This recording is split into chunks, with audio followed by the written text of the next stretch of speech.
time series analysis. This reading is from Quantitative Methods. You can take this video as the revision for this particular reading. Now when y variable, when y variable is based on the it is based on the time series based independent variable,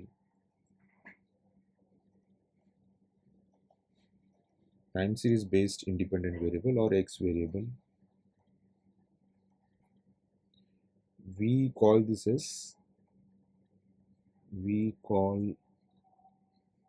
as time series model. Time series model. That means based on the time we get the y variable. So the simplest form of linear trend is yt. That means, let's say revenue at time t is equal to b0 plus b0 is intercept plus coefficient is b1 into t. T is for that particular time period what is the revenue. So if it is quarterly, let's say first quarter, what is the value of y, or second quarter, what is the value of y. So this is the simplest form of a linear trend. Now let's say if the independent variable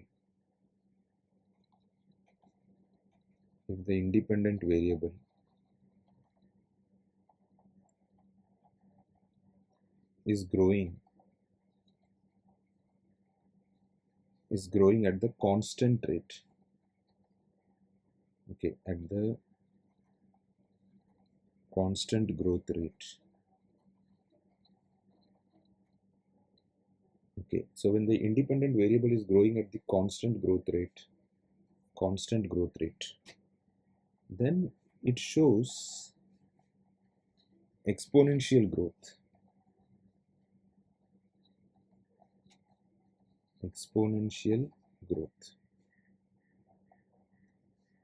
Now when exponential growth happens, the model becomes yt is equal to exponential value of b0 plus b1 into t.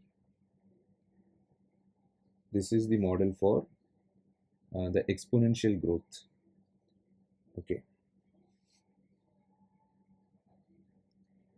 Now in this case, because yt is the exponential function of time, so when it grows exponentially, so let's say for example, if it grows like this exponentially, if it is growing, now rather than trying to fit one linear line, so which is not the perfect one, so rather than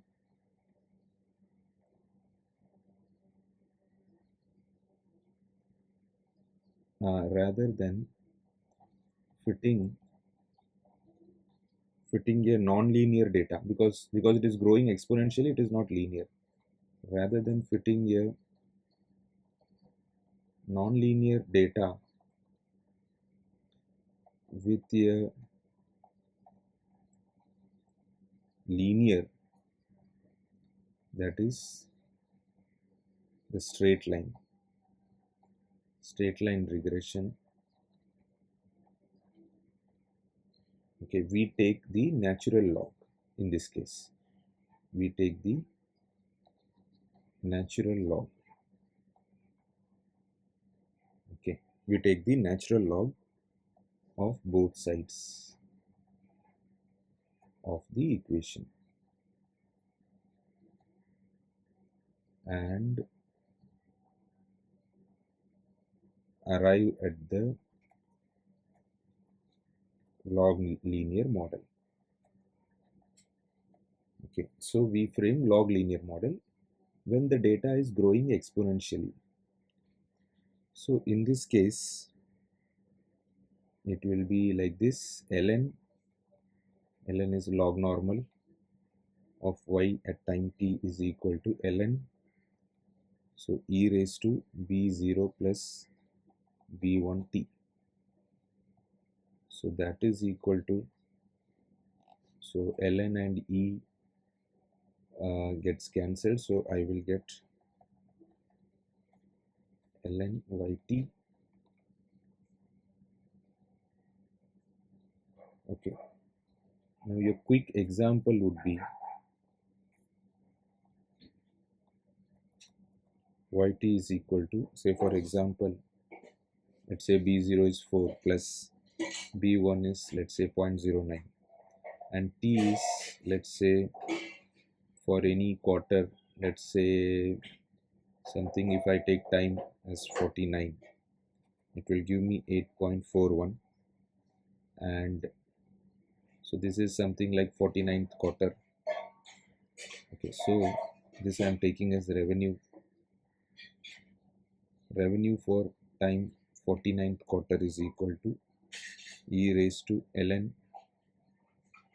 okay, e raised to ln of revenue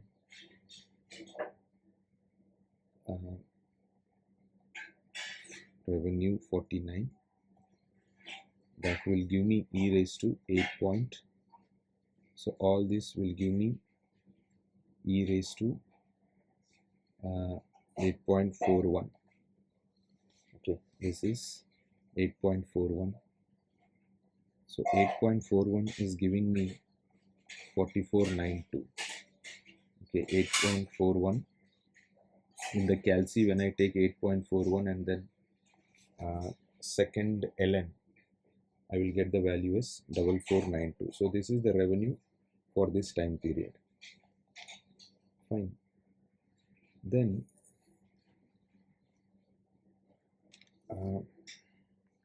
now what I have told so far is we will begin with linear model, but in case if the data shows exponential growth, we will go for log linear model for exponential growth.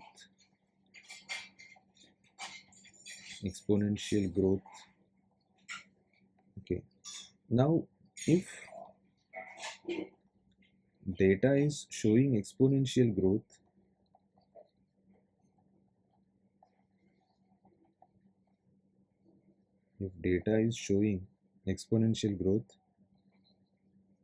go for, so that means go for log linear model. Okay, this is the takeaway point. If log linear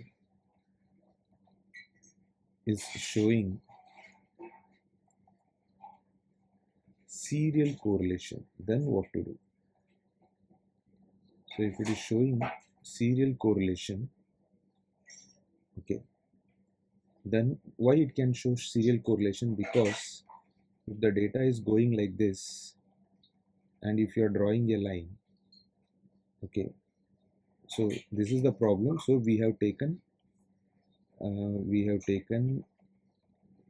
converted it into log linear, and then we have drawn. So quite possible that here it might show serial correlation. If log linear is showing serial correlation, go for auto-regressive model.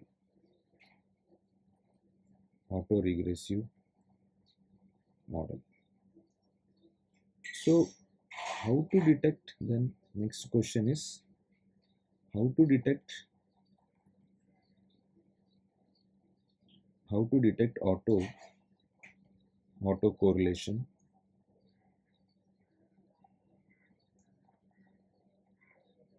or serial correlation. How to detect autocorrelation or serial correlation? So the answer is use Durbin-Watson test. Durbin-Watson test to detect autocorrelation. Okay. Now the formula here is Durbin-Watson is equal to 2 into 1 minus R. Okay, 2 into 1 minus R. Now R is showing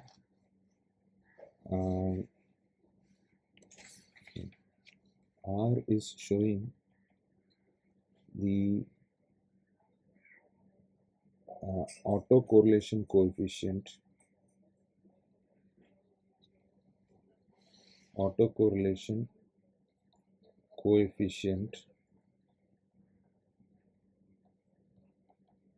that is R of the residuals. Ideally this number should be at 2. Okay, if it is at 2, then no serial correlation. If it is extreme left hand side, then it is positive serial correlation.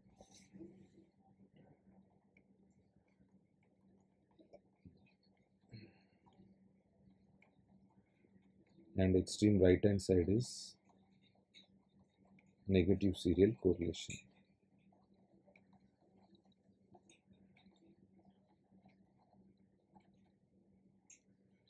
Okay, so I'll create a separate video for explaining all this, but right now I'm just summarizing. Okay, then the next one after this, so because I'm going for auto-regressive model now. Okay, so when I find serial correlation, I'll go with serial correlation, I'll go with auto-regressive model. Now let's come to auto-regressive model then. So auto-regressive model, auto-regressive model. Okay. Now in auto-regressive model, auto-regressive means what now? Auto-regressive means here, let's say xt is equal to b0 plus b1 xt minus 1. So the dependent variable is regressed against one or more lagged values of itself only. This is the lagged values of itself. Okay, so then it is called as auto-regressive model. So this is the lagged value, previous one. So previously what was the dependent variable will become the independent variable. That's what it means. Okay. Now we should use auto-regressive model only, use auto-regressive models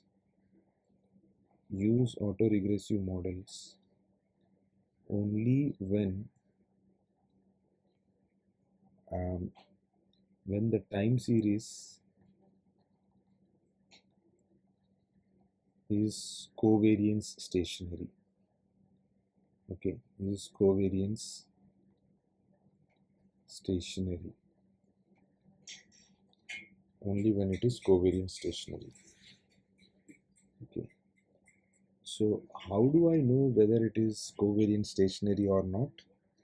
So covariance stationary means when it satisfies three conditions. Number one, constant and finite expected value.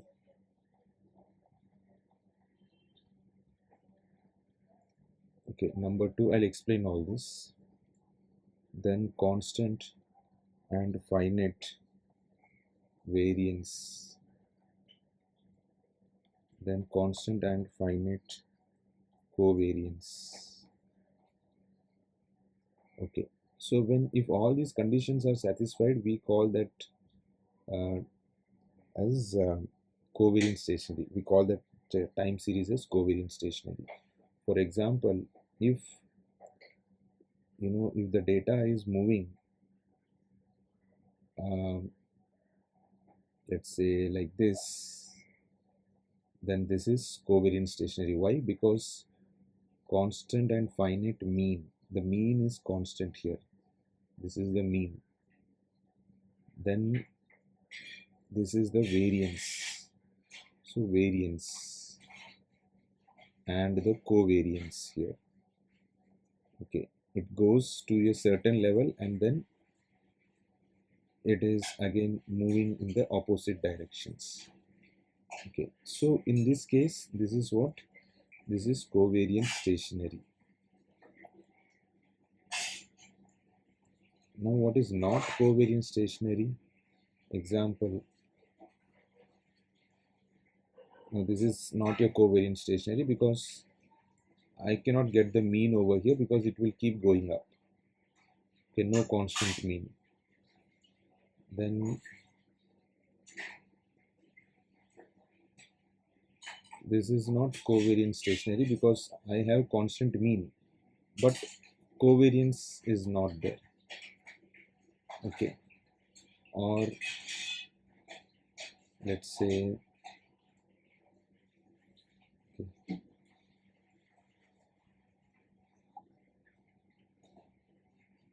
okay.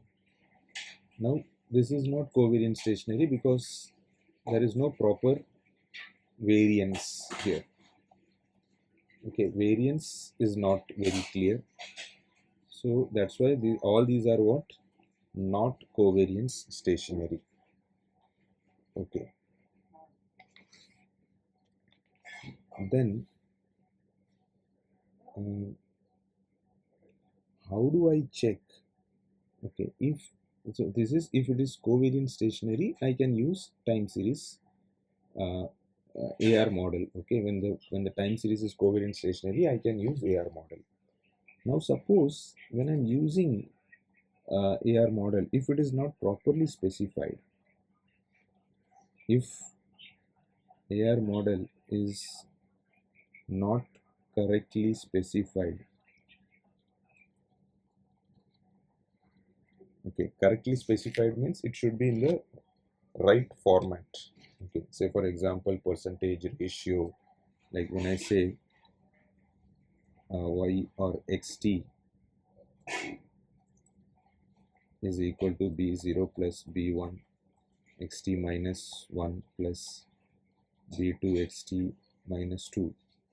It should be properly specified. If it is ratio, if it is percentage, if it is uh, uh, numbers, it should be correctly specified. Okay, otherwise it will lead to serial correlation then. So if auto-regressive model is not correctly specified, the residual terms, residual as in error, the error terms will show. Okay, the error terms will show serial correlation. Will show serial correlation. Serial correlation is also called autocorrelation. Okay. Now what happens when it says when it shows serial correlation? So in that case, standard error becomes unreliable then. Becomes unreliable, and t-test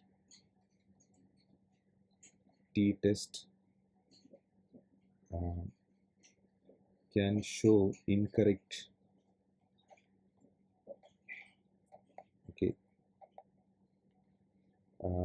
can show incorrect statistical significance.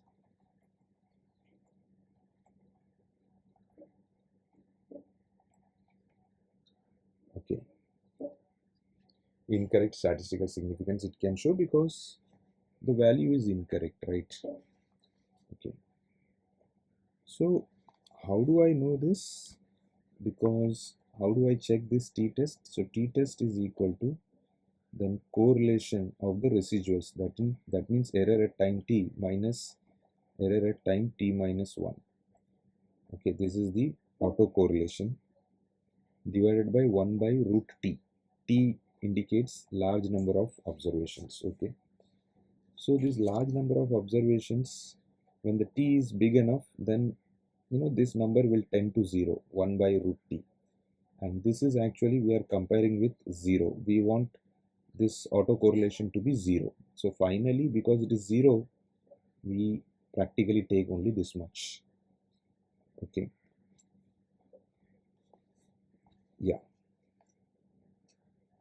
So this is how we are going to test this with n minus 2 degree of freedom. Okay, then so basically we are testing this using t-test here. Okay, then okay, fine till here. Then the next one is mean reversion.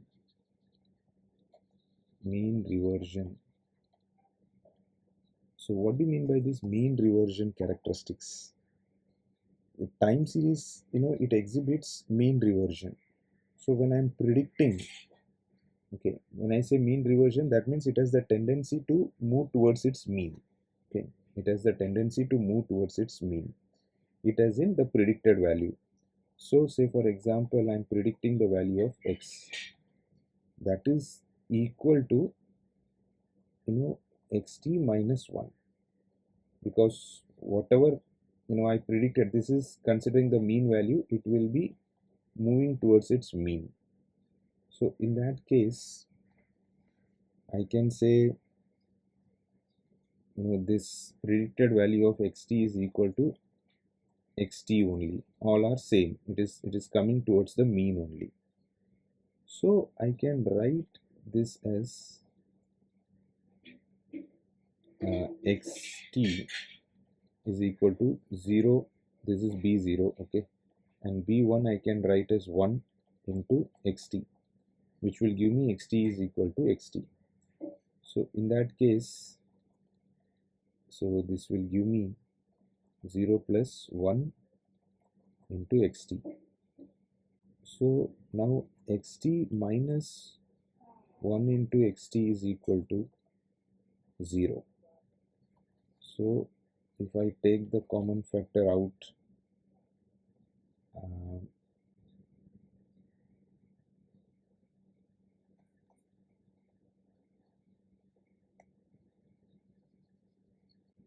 this I'll write as b1 only. Okay, this one is b1. So xt is equal to xt minus b1 xt is equal to 0. So xt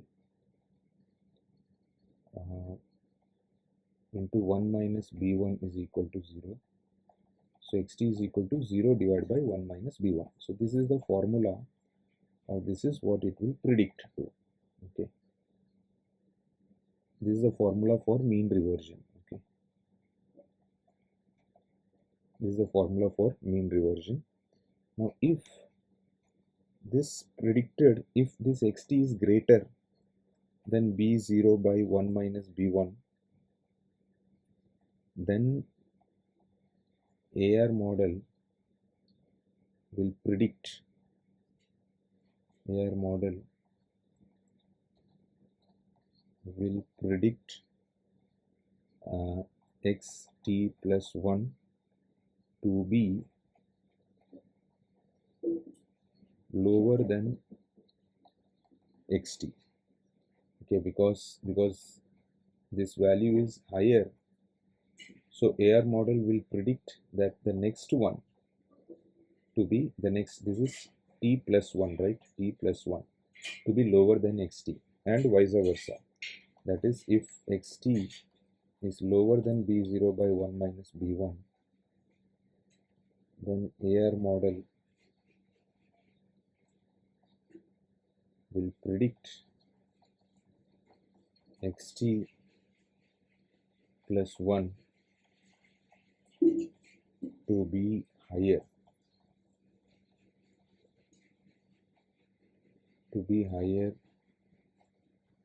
than xt. Fine. Now this is about prediction of mean reversion.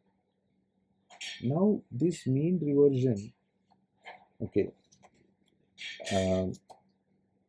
if I talk about some other characteristics, that is, let's say random walk and random walk with a drift. Random walk with a drift.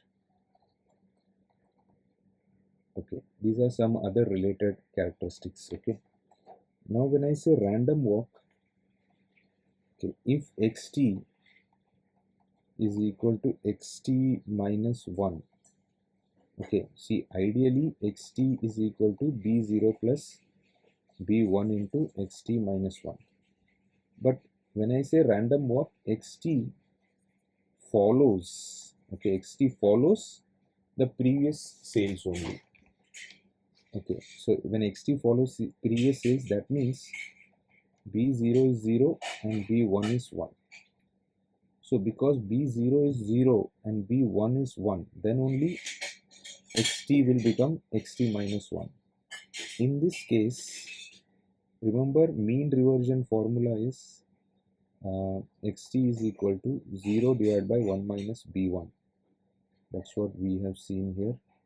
xt is equal to 0 divided by 1 minus b1, and in this case b1 is 1. So that will give me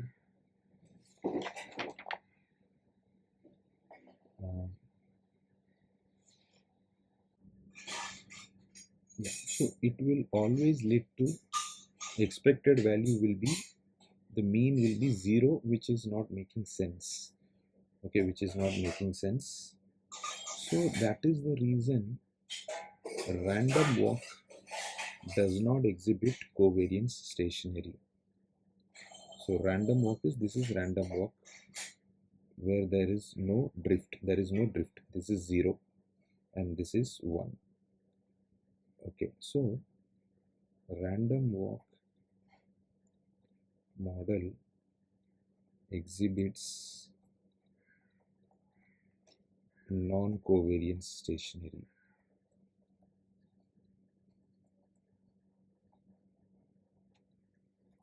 Okay, now random walk with a drift, let's see.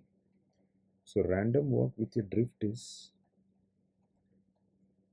b0 plus b1 xt minus 1. So in this case b0 is equal to z. In this case b0 is equal to, this is a constant drift is there. Okay, this is random walk with a drift, right? So constant drift, that means some value it has. b1 is equal to 1. So in this case mean reversion will be xt is equal to b0 by 1 minus b1. So b0, whatever the value is, 1 minus b1 is 1.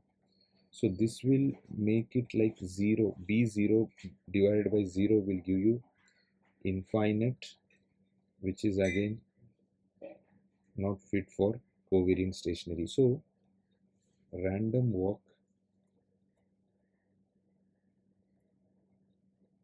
with a drift model is also not a covariance stationary. It's not covariance stationary. Okay. Now how to check if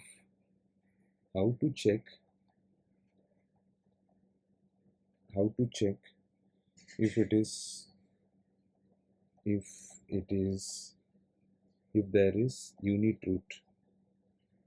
Okay, Now these are called unit root problem. Okay, so unit root, so when it comes to, see, if b1 uh,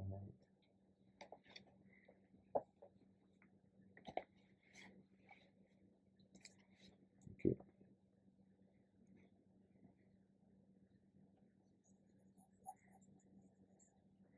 if b1 means slope is greater than 1. Okay, if it is greater than 1, so in that case it will show, because just assume this is greater than 1, so it will show in minus, it will show unstable time series, unstable time series. Okay, and also it will show unstable time series. If b1 is equal to 1, it will show infinite. Okay. It will show infinite, it will show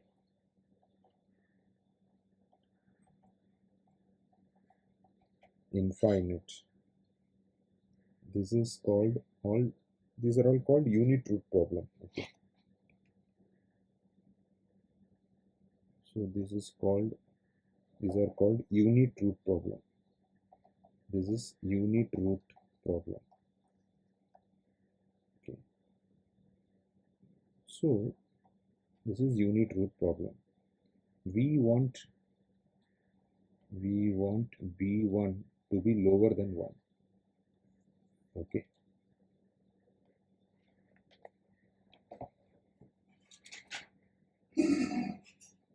then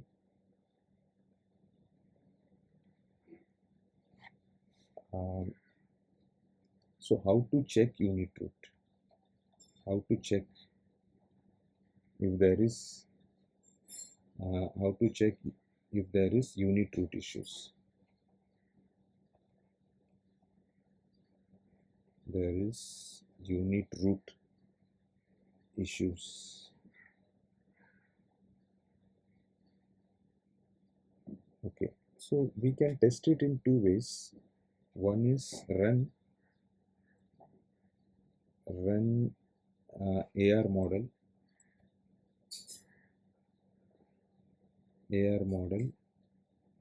and check for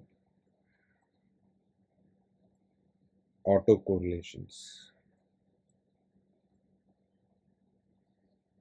Autocorrelation is in what I discussed before, that t test is equal to r divided by r of the error divided by 1 by root t. Second one is perform Dickey-Fuller test. Dickey-Fuller test.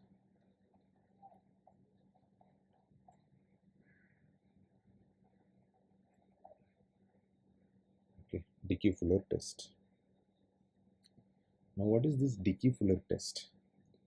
So, Dickey-Fuller test is, okay, Dickey-Fuller. So, what I'll do, first of all, I'll just summarize whatever I have done here shortly. First is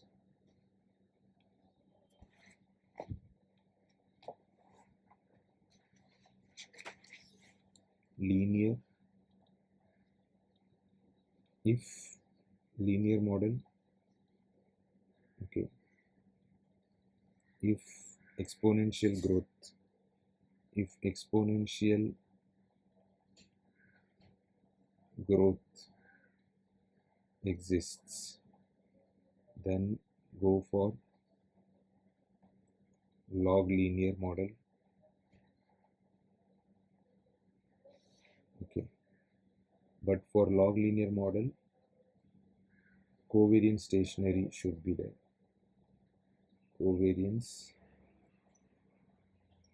stationary should be there.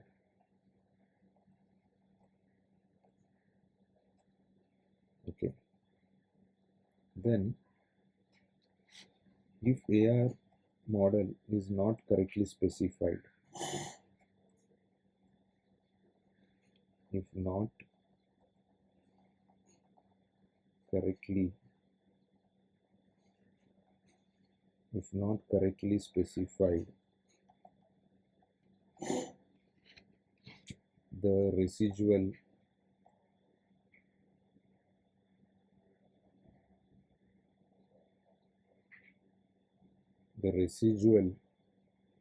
of the correlations will exhibit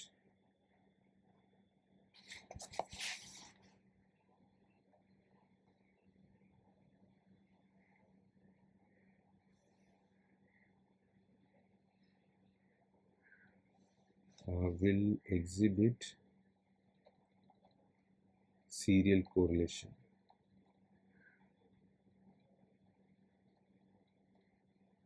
which you can check using t-test.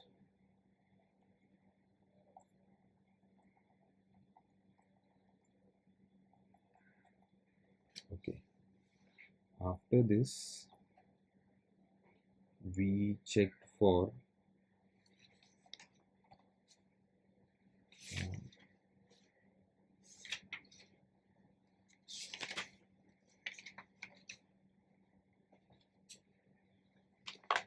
mean reversion characteristics. We have to see if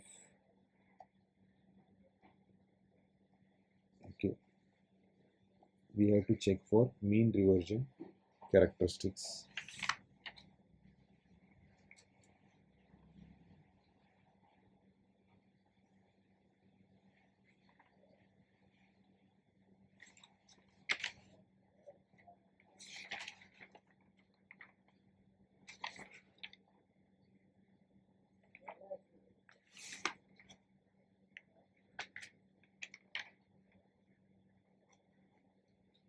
Now this mean reversion characteristics will not be there if there is unit root, if there is, if it is a random walk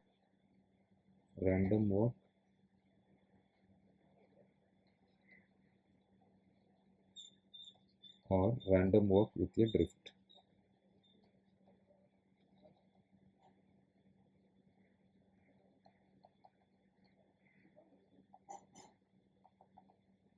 Then in that case it will not have mean reversion characteristics. These are all not covariance stationary.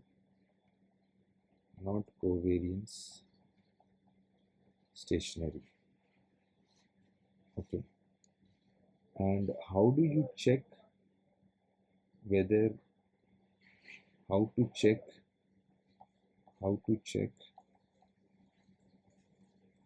if it has unit root?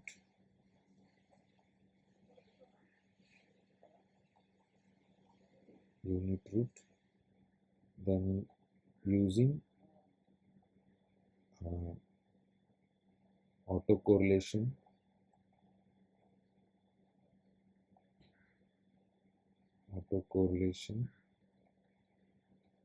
in AR model or Dickey-Fuller test.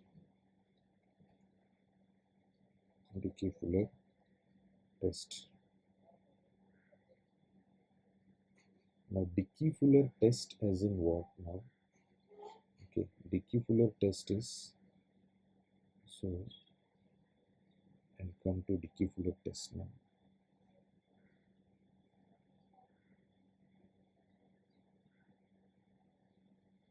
So Dickey-Fuller test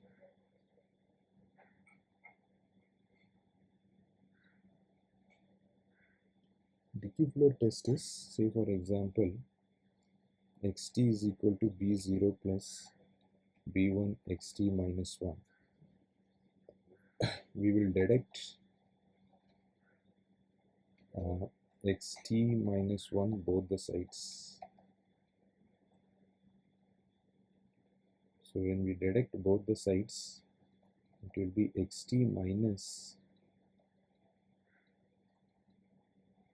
xt minus 1 is equal to b0 plus b1 xt minus 1 minus xt minus 1. Okay, so that is equal to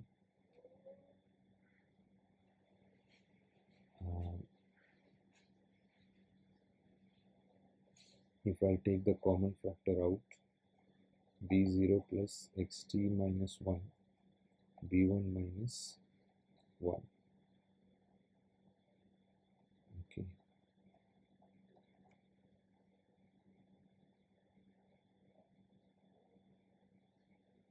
so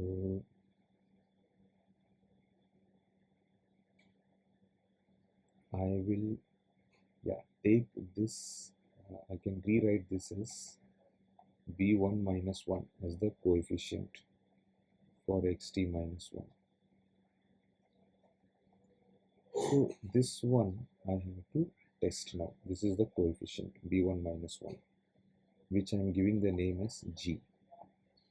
Okay, now this is my null hypothesis. My null hypothesis is equal to, my null hypothesis is it is equal to 0. So that is the time series. So my null is time series has unit root. That is my assumption. The time series has unit root.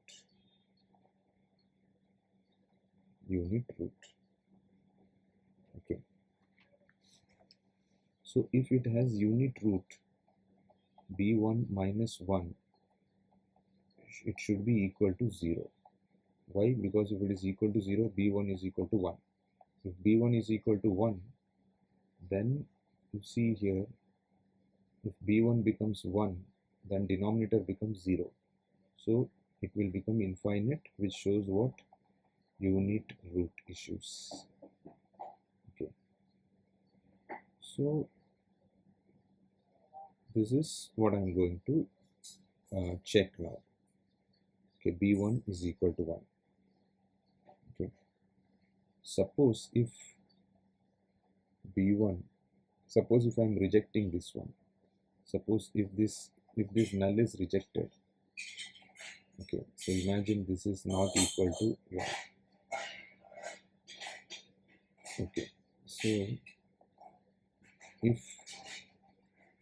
if it is rejected, if the null hypothesis is rejected,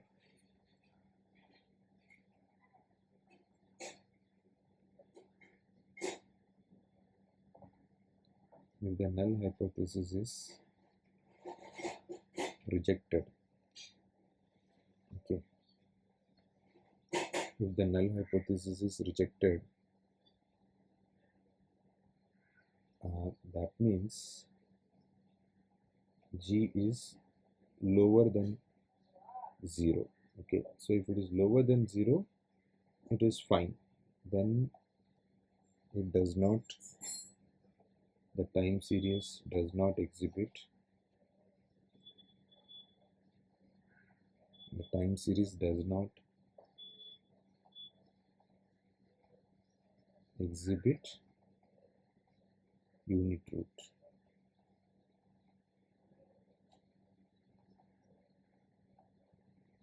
Okay,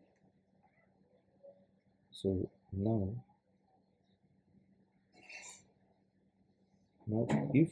if it exhibits, okay, if it exhibits, suppose if it has unit root problem, then what to do? Suppose if it does not exhibit, it is good, then we will continue that one. But if time series, suppose time series exhibits unit root,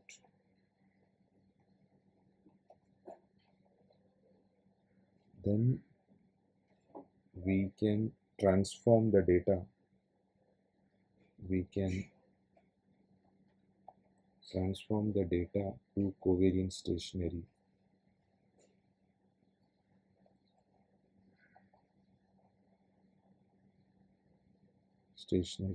Using first difference method. first differencing method. First differencing method. Okay, so I'll write this here.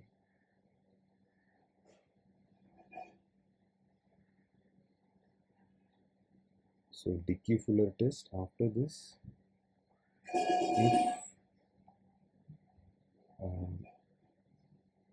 if unit root problem exists,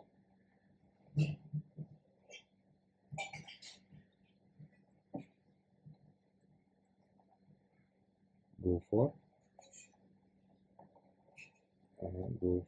first differencing method.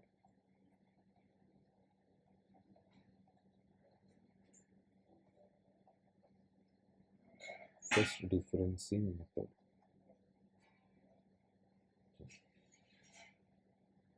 Go for first differencing method. So first differencing method is what now?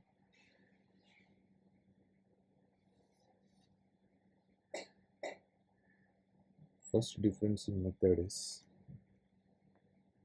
where yt is equal to xt minus 1. Okay. So this is the difference we are taking. So in this case, so we are stating y in the form of auto-regression model. Okay, auto-regression model, because we are taking the previous data only. So in this case, we are keeping b0 as 0, also b1 as 0. So if b1 is also 0, then automatically, the mean reversion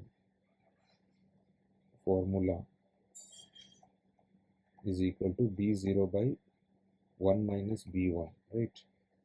So in this case, b0 by 1 minus b1 will become 0. So that means this is not exhibiting unit root.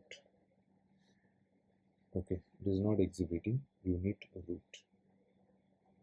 So not exhibiting unit root.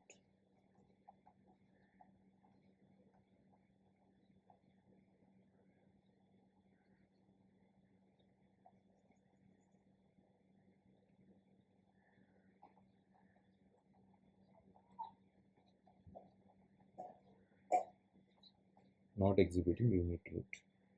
Okay. This b0 is 0 only. So overall it will come to 0. But that doesn't matter. Reason being, it is just the difference. So the difference, mean difference is 0. So which is fine. Okay. Mean difference should be 0 only, which is good. So that's why it is not exhibiting unit root. So this is covariance stationary.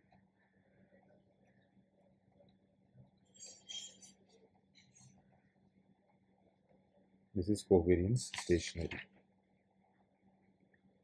Okay, so this is the solution, first differencing. But after this also quite possible that suppose seasonality, okay, next one, suppose time series exhibits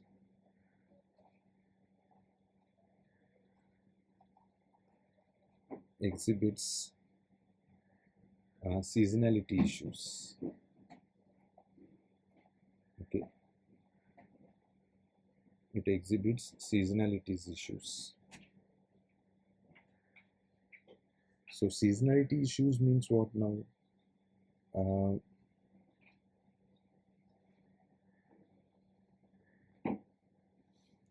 Seasonality as in when you see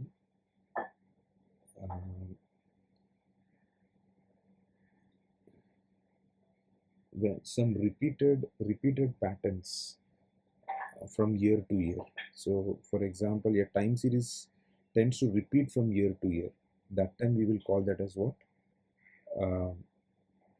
Seasonality. Say for example, let's say November month, there will be spike in sales every year, maybe because of festival season. So that every November data should be compared with the previous year's November, not with the previous month. Okay, that is seasonality. Okay, if seasonality is present in the time series model, if seasonality is present, that means it is misspecified. The time series is misspecified. The time series is misspecified unless AR model is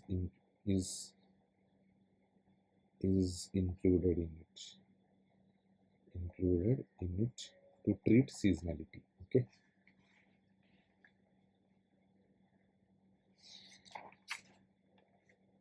Then comes arch. Okay. Auto-regressive conditional heteroscedasticity. Auto-regressive conditional heteroscedasticity as in what? So in auto-regressive conditional heteroscedasticity, say for example, if I say, let's say there is a time series, okay, with residuals, that is ET residuals over 5-year period.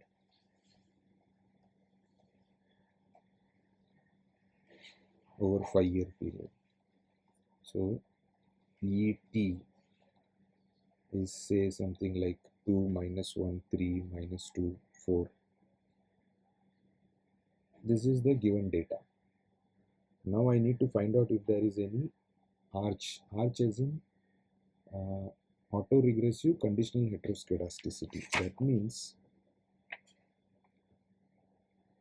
conditional heteroscedasticity is present in the auto-regressive model.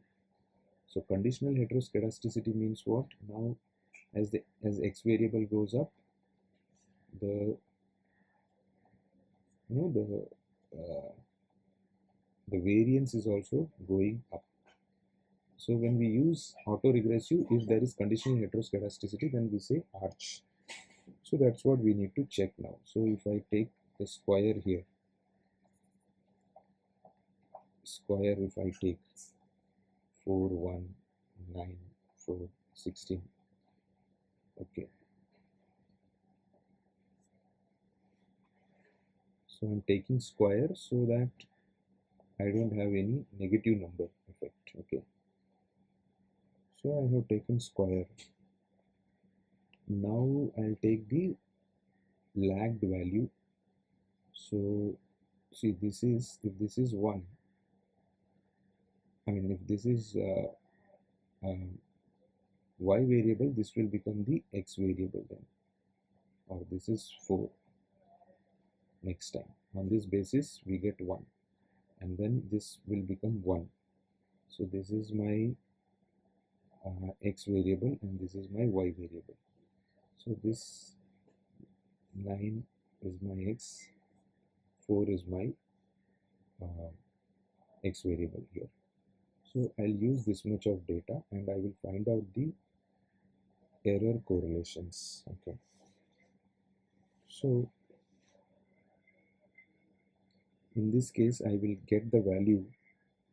So e square t is equal to b0 plus b1 into e square t minus 1 plus et.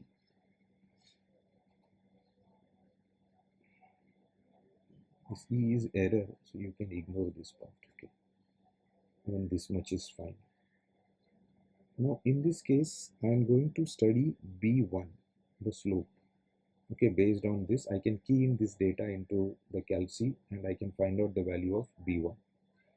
If b1 is significantly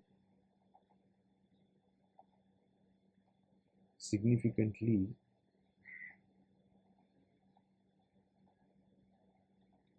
different from 0, okay, it suggests the presence of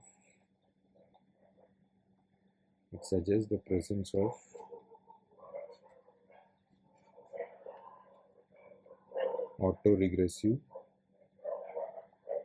conditional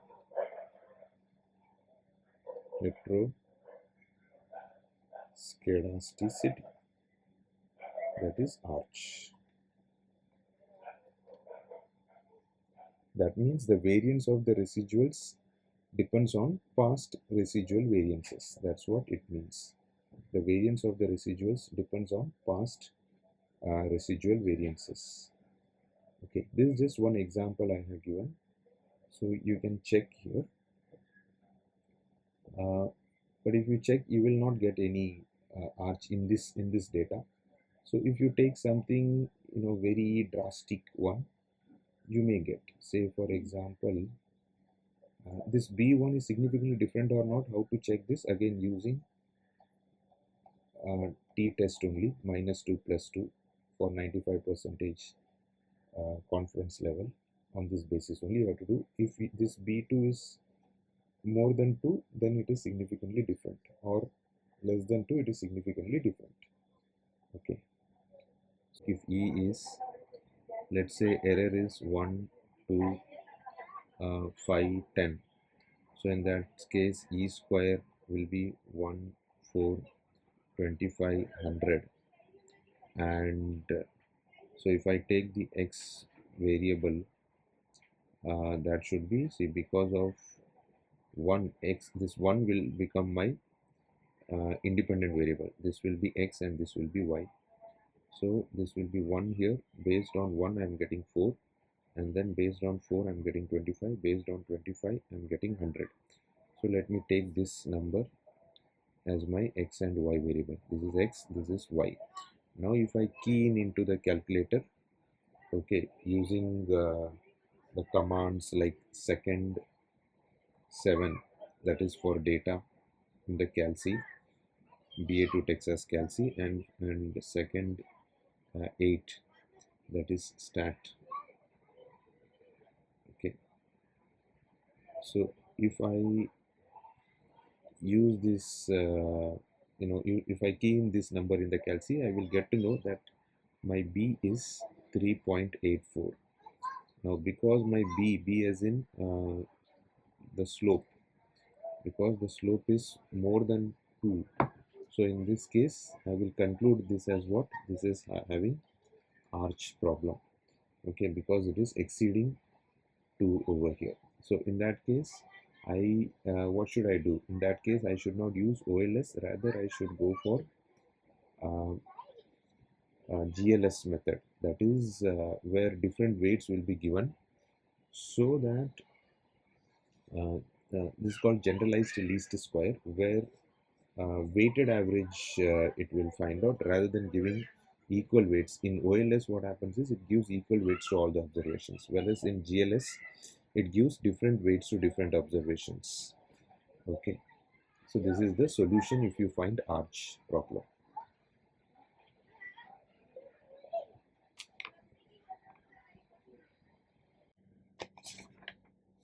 To check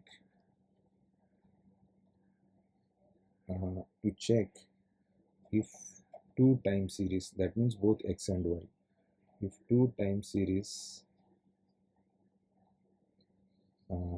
have unit roots, okay, the analyst first runs separate Dickey-Fuller test with 5 possible results.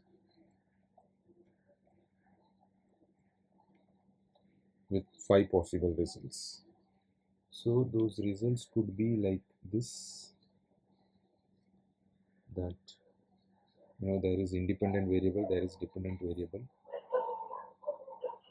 Here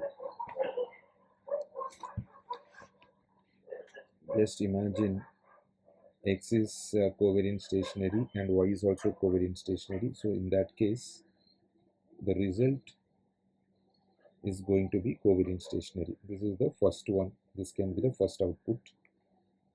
Or imagine x is covariance stationary, y is not covariance stationary because unit root is there.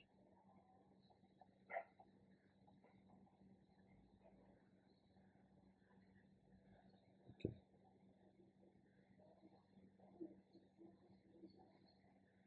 Unit root is there. Then the result is not covariance stationary.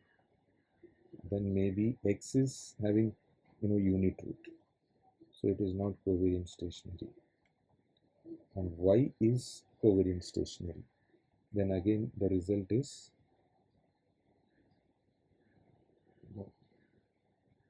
not linear. Okay, the result is not linear. Then again x is not covariance stationary, y is also not covariance stationary. So in that case um, the result is not covariance stationary. However, x is non-covariant stationary, y is non-covariant stationary. However, if they both are co-integrated means both are having a strong economic relationship. If both are co-integrated, then in that case the result can be linear. So this is the linear output, linear regression. It will create or not. Okay, so in this case, if there is, these are all the 5 possible outcomes. Okay, if both are co-integrated, then the linear regression will come out. Okay, this is the summary of the second reading, that is time series model. Thank you so much for your time.